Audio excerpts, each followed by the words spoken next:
ஓம் சக்தி. குருவடிச்சரணம், திருவடிச்சரணம். ஆக்கமும் ஆன்மீகமும் ஒரு அற்புதமான தொழில் நேர்களே. தினம் ஒரு விதை. அதில் இன்றைக்கி முருங்கைக்காயில் இருக்கிற பருப்பு இருக்குது பாருங்கள், அந்த இதை காய வச்சு பொடி. அது எதுக்கெல்லாம் நான் சொல்கிறேன்.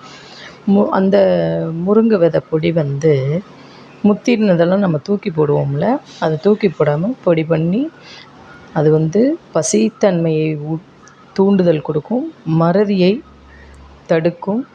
சர்க்கரை வியாதி உள்ளவா கண்டிப்பாக இதை சாப்பிட்லாம். ப்ரெஷர் உள்ளவா கண்டிப்பாக சாப்பிட்லாம். யார் வேணாலும் இதை சாப்பிட்லாம். எப்படி உட்கொள்கிறதுன்னா, கொஞ்சோண்டு ஒரு ஸ்பூன் போட்டு பால்லையும் போட்டு சாப்பிட்லாம். இல்லை அப்படின்னா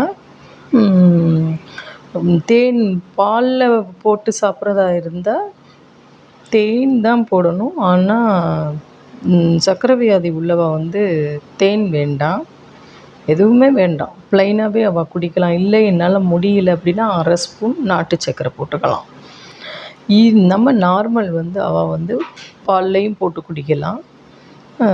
தேனில் உருட்டி சாப்பிட்டோம்னா டெய்லி ஒரு உருண்டை எடுத்துட்டா, குழந்தை வேணுங்கிறவா எல்லா பேருமே இதை எடுத்துக்கலாம். அருமையான இந்த விதை பொடி புத்துநோயை கட்டுப்படுத்தும். புத்துநோய் உள்ளவாளுக்கு புத்துநோய் வரவே வராது. இது பல விஷயத்துக்கு இந்த விதை பயன்படுது.